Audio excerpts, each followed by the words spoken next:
ರೋಚಕ ಘಟ್ಟವನ್ನ ತಲುಪಿದೆ ಪಟ್ಟದ ಬಡಿದಾಟ. ದೆಹಲಿಯಲ್ಲಿ ಗರಿಗೆದರಿದೆ ರಾಜ್ಯ ರಾಜಕೀಯದ ಚದುರಂಗದಾಟ. ದೆಹಲಿಯಲ್ಲಿರುವಂತಹ ಸಿದ್ದರಾಮಯ್ಯ ಹಾಗೆ ಡಿಸಿಎಂ ಡಿಕೆ ಶಿವಕುಮಾರ್ ಬೀಡು ಬಿಟ್ಟಿದ್ದಾರೆ. ಓಟ್ ಚೋರಿ ಹೋರಾಟದಲ್ಲಿ ಇಬ್ಬರೂ ನಾಯಕರು ಭಾಗಿಯಾಗ್ತಾ ಇದ್ದಾರೆ.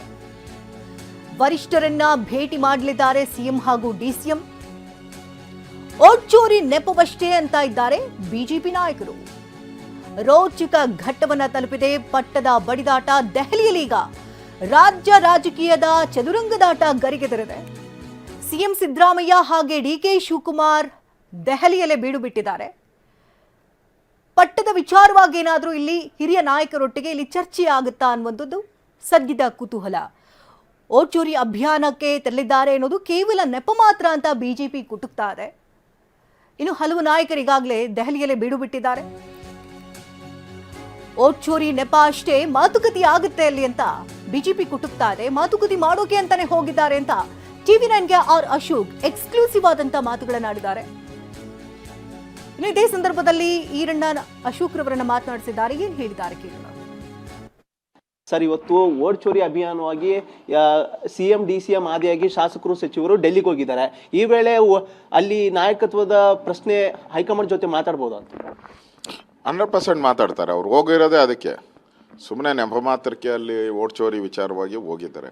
ಅವ್ರದ್ದು ರಿಯಲ್ ಆಗಿರೋವಂಥದ್ದು ಅಲ್ಲಿ ಡಿ ಕೆ ಶಿವಕುಮಾರ್ ಮುಖ್ಯಮಂತ್ರಿ ಮಾಡಬೇಕು, ಸಿದ್ದರಾಮಯ್ಯನ ಕೆಳಗಡೆ ಇಳಿಸ್ಬೇಕು, ಇದಕ್ಕೆ ಹೋಗ್ತಾ ಇರೋದಷ್ಟೇ. ಈಗಾಗಲೇ ಬಾಲಕೃಷ್ಣ ಹೇಳಿದಾರಲ್ಲ, ಯತೀಂದ್ರ ಸಿದ್ದರಾಮಯ್ಯನವ್ರಿಗೆ ಕಾಮನ್ ಸೆನ್ಸ್ ಇಲ್ಲ ಅಂತ ಇದ್ದಾರೆ. ಒಬ್ಬ ಮುಖ್ಯಮಂತ್ರಿ ಮಗನಿಗೆ ಅದೇ ಪಾರ್ಟಿ ಕಾಂಗ್ರೆಸ್ ಪಾರ್ಟಿ ಒಬ್ಬ MLA ಕಾಮನ್ ಸೆನ್ಸ್ ಇಲ್ಲ ಅಂತಂದರೆ ಸಿದ್ದರಾಮಯ್ಯನವ್ರಿಗೆ ಗೌರವ ಇದ್ದರೆ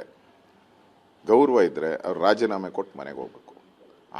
ಆ ಪರಿಸ್ಥಿತಿ ಒಬ್ಬ ಮುಖ್ಯಮಂತ್ರಿ ಮಗನಿಗೆ ಈ ಥರ ಕಾಂಗ್ರೆಸ್ MLAಗಳು ಈ ಥರ ಟೀಕೆ ಮಾಡ್ತಾರೆ ಅಂದರೆ ನಿಜಕ್ಕೂ ಸಿದ್ದರಾಮಯ್ಯನವ್ರಿಗೆ ಗೌರವ ಇದ್ದರೆ ಗೌರವಿತವಾಗಿ ರಾಜೀನಾಮೆ ಕೊಟ್ಟು ಹೋಗಬೇಕು ಅನ್ನೋ ಆಗ್ರಹವನ್ನು ಮಾಡ್ತಾ ಇದ್ದಾರೆ. ಸರ್, ನಿನ್ನೆಷ್ಟೇ ಶಾಸಕರು ಇಕ್ಬಾಲ್ ಹುಸೇನ್ ಅವರು ಡಿಸಿಎಂ ಡಿಕೆ ಶಿವಕುಮಾರ್ ಜನವರಿ 6ಕ್ಕೆ ಮುಖ್ಯಮಂತ್ರಿಯಾಗಿ ಪದಗ್ರಹಣ ಸ್ವೀಕರಿಸ್ತಾರೆ ಅಂತ ಹೇಳಿದ್ರು. ಅದು ಇಕ್ಬಾಲ್ ಹುಸೇನ್ ಪದೇ ಪದೇ ಹೇಳ್ತಾ ಇದ್ದಾರೆ. ಇದೆಲ್ಲ ಅವ್ರದ್ದು ಪ್ಲ್ಯಾನ್. ಅದು ಡಿ ಕೆ ಶಿವಕುಮಾರ್ ಅಂಡ್ ಅವರ ಬೆಂಬಲಿಗರ ಪ್ಲ್ಯಾನ್ ಇದು. ಆ ಪ್ಲ್ಯಾನ್ ಪ್ರಕಾರ ಒಬ್ಬೊಬ್ಬರೇ ಆಚೆ ಬಂದು ಹೇಳ್ತಾ ಇದ್ದಾರೆ. ಈ ವಿಷಯವನ್ನು ಜೀವಂತವಾಗಿ ಇಡಬೇಕು ಅಂತ ಸಿದ್ದರಾಮಯ್ಯನವರು ಇದನ್ನು ಮುಗಿಸ್ಬಿಡ್ಬೇಕು ಅಂಥೇಳಿ ಶಾಸಕಾಂಗ ಪಕ್ಷದಲ್ಲಿ ಯಾರು ಮಾತಾಡಬಾರ್ದು ಅಂತಾಯಿತು. ಡೆಲ್ಲಿಯಿಂದ ಸೂಚನೆಯನ್ನು ಕೊಟ್ಟರು. ಆದರೂ ಏನು ನಿಂತಿದೆಯಾ? ಸುಮ್ಮನೆ ಕಾಟಾಚಾರಕ್ಕೆ ಅಷ್ಟೇ. ಯಾರು ಹೈಕಮಾಂಡನ ಮಾತನ್ನು ಕೇಳುವಂಥ ಸ್ಥಿತಿಯಲ್ಲಿಲ್ಲ. ಎಲ್ಲರೂ ಹೈಕಮಾಂಡ್ ವೀಕ್ ಆಗೋಗ್ಬಿಟ್ಟಿದೆ. ಕಾಂಗ್ರೆಸ್ ಹೈಕಮಾಂಡ್ ವೀಕ್ ಆಗಿದೆ. ಇಲ್ಲಿ ಯಾರು ಕೇಳೋರು ಯಾರು ಇಲ್ಲ. ಒಂದು ರೀತಿ ಇಬ್ಬರೂ ಕೂಡ ಈ ವಿಷಯವನ್ನು ಜೀವಂತವಾಗಿರ್ತಾರೆ. ಡಿ ಕೆ ಶಿವಕುಮಾರ್ ಈಗಲೇ ಆಗಬೇಕು ಅಂತ, ಸಿದ್ದರಾಮಯ್ಯ ನಾನು ಬಿಡಲ್ಲ 2.5 ವರ್ಷ ಅಂತ ಅಷ್ಟೇ. ಅದರಲ್ಲಿ ರಾಜ್ಯದ ಅಭಿವೃದ್ಧಿ ಕುಂಠಿತ ಆಗಿದೆ. ರಾಜ್ಯದಲ್ಲಿ ಒಂದು ರೀತಿ ಹಾಹಾಕಾರ ಇದೆ. ಪರಿಹಾರ ಸಿಗ್ತಾ ಇಲ್ಲ. ರೈತರು ಸಾಯ್ತಾ ಇದ್ದಾರೆ. ಇಷ್ಟಿದ್ರೂ ಕೂಡ ಕಾಂಗ್ರೆಸ್ ಅವರು ಅವ್ರ ಕಿತ್ತಾಟದಲ್ಲೇ ಮುಳುಗೋಗಿದ್ದಾರೆ. ರಾಜ್ಯದ ಜನ ಕಣ್ಣೀರಲ್ಲಿ ಕೈ ತೊಳಿತಾ ಇದ್ದಾರೆ. ಇದ್ರ ಶಾಪ ಕಾಂಗ್ರೆಸ್ಗೆ ತಟ್ಟುತ್ತೆ. ಇದಿಷ್ಟು ವಿಪಕ್ಷ ನಾಯಕರಾದಂಥ ಆರ್ ಅಶೋಕ್ ಅವರು ಆಡಿದ ಮತ್ತು ಕ್ಯಾಮರಾ ಪರ್ಸನ್ ಸಹೇಜ್ ಜೊತೆ ಈರಣ್ಣ ಬಸವ, ಟಿವಿ9 ಬೆಂಗಳೂರು. ಇನ್ನು ದೆಹಲಿಯಲ್ಲಿ ಹೈಕಮಾಂಡ್ ಭೇಟಿಯಾಗೋದು ವಾಡಿಕೆ. ಹೀಗಂತ ಅಥಣಿಯಲ್ಲಿ ಸಚಿವ ಸತೀಶ್ ಜಾರಕಿಹೊಳಿ ಹೇಳಿಕೆಯನ್ನು ಕೊಟ್ಟಿದ್ದಾರೆ. ದೆಹಲಿಗೆ ನಾಯಕರು ಹೋದಾಗ ಭೇಟಿ ಆಗ್ತಾರೆ, ಅಧಿಕಾರ ಹಂಚಿಕೆ ಗೊಂದಲವನ್ನ ಬಗೆಹರಿಸ್ತಾರೆ ಅಂತ ಸತೀಶ್ ಮಾತನಾಡಿದ್ದಾರೆ. ಅದು ಭೇಟಿ ಆಗೋದೇ ಅದೇನು ವಾಡಿಕೆ ಇರಲ್ಲ. ಅದೇನು ಹೋದಾಗ ಭೇಟಿ ಆಗೇ ಆಗ್ತಾರೆ. ಓಟ್ ಸೇರಿ ಪ್ರತಿಭಟನೆ ಜೊತೆಗೆ ಹೈಕಮಾಂಡ್ ಭೇಟಿ ಆಗ್ತಾರೆ ಅನ್ನೋದು ಬಹಳ ಕುತೂಹಲ. ಇಲ್ಲ, ನಮಗೆ ಅವ್ರಿಗೆ ಅಲ್ಲಿ TP ನಮ್ಗೆ ಗೊತ್ತಿಲ್ಲ. ಓಟ್ ಚೋರಿ ಬಗ್ಗೆ ಮಾತ್ರ ಐಡಿಯಾ ಇದೆ. ನಾಯಕರು ಈ ತರ ಪದೇ ಪದೇ ಹೇಳೋದ್ರಿಂದ ಗೊಂದಲ ಆಗ್ತದೆ. ಬಗೆಹರಿಸ್ತಾರೆ. ಮುಖಂಡರಿದ್ದಾರೆ, ಇಬ್ರು ಅಧ್ಯಕ್ಷ ಇದ್ದಾರೆ, CM ಇದ್ದಾರೆ, ಅವ್ರ ಬಗೆಹರಿಸ್ತಾರೆ. ಮುಖಂಡರಿದ್ದಾರೆ, ಇಬ್ರು ಅಧ್ಯಕ್ಷ ಇದ್ದಾರೆ, CM ಇದ್ದಾರೆ, ಅವ್ರ ಬಗೆಹರಿಸ್ತಾರೆ. ನಾಯಕರು ಈ ತರ ಪದೇ ಪದೇ ಹೇಳೋದ್ರಿಂದ ಗೊಂದಲ ಆಗ್ತದೆ.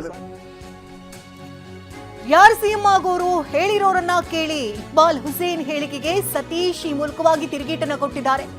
ಯಾರಿಗೆ ಸಂಬಂಧಪಟ್ಟಿದೆಯೋ ಅವರನ್ನೇ ಕೇಳಬೇಕು. ಅವರು ಕೇಳಿದ್ರೆ ಸರಿಯಾದಂತಹ ಉತ್ತರಗಳು ಸಿಗಬಹುದು.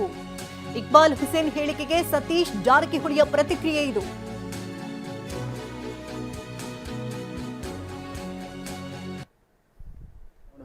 ಹೈಕಮಾಂಡ್ ಸೂಚನೆ ಇದ್ದಾಗಲೂ ಕೂಡ ಯತೀಂದ್ರ ಅವರು ಹೇಳ್ತಾ ಇದ್ರು. ಇಲ್ಲ ಇಕ್ಬಾಲ್ ಹುಸೇನ್ ಅವರು ಈಗ DKC ಅವರು ಜನವರಿ 6ಕ್ಕೆ ಇಲ್ಲ, ಅದನ್ನ ಅದ್ರ ಬಗ್ಗೆ ನಾವೇನು ಮಾತಾಡೋಣ. ನೀವು ಅವ್ರನ್ನ ಕೇಳಿ, ಯಾರು ಆಗೋವ್ನ ಕೇಳಿ, ಯಾರು ಹೇಳಿದಾರ ಅವ್ನ ಕೇಳಿ, ನಮಗೆ ಸಂಬಂಧಪಟ್ಟ ವಿಷಯ ಅಲ್ಲ. ಅಂದ್ರೆ ಸರ್ ಹೈಕಮಾಂಡ್ ಸೂಚನೆ ಬಳಿಕವೂ ಈ ಮಾತುಗಳು ಬರ್ತಾ ಇರೋದು ಅನುಮಾನಕ್ಕೆ ಅವ್ರನ್ನ ಕೇಳ್ಬೇಕು. ನೀವು ಯಾರಿಗೆ ಸಂಬಂಧಪಟ್ಟ ಅವ್ರನ್ನ ಕೇಳಿದ್ರೆ ಸರಿಯಾದ ಉತ್ತರ ಸಿಗ್ಬೋದು. ಈಗ ನಮಗೂ ಅದಕ್ಕೂ ಸಂಬಂಧ ಇಲ್ಲ, ನಾವು ಹೇಳಿದಂಥ ಉತ್ತರನೂ ಅಲ್ಲದ. ಸೊ ಅವ್ರನ್ನ ಕೇಳಿದ್ರೆ ಸರಿಯಾದ ಉತ್ತರ ಸಿಗ್ಬೋದು ನಿಮಗೆ.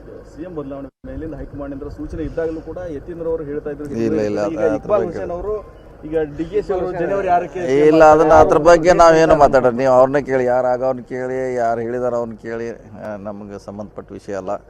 ಅಂದ್ರೆ ಸರ್ ಹೈಕಮಾಂಡ್ ಸೂಚನೆ ಬಳಿಕವೂ ಈ ಮಾತುಗಳು ಬರ್ತಾ ಇರೋದು ಅನುಮಾನಕ್ಕೆ ಅವ್ರನ್ನ ಕೇಳ್ಬೇಕು. ನೀವು ಯಾರಿಗೆ ಸಂಬಂಧಪಟ್ಟ ಅವ್ರನ್ನ ಕೇಳಿದ್ರೆ ಸರಿಯಾದ ಉತ್ತರ ಸಿಗ್ಬೋದು.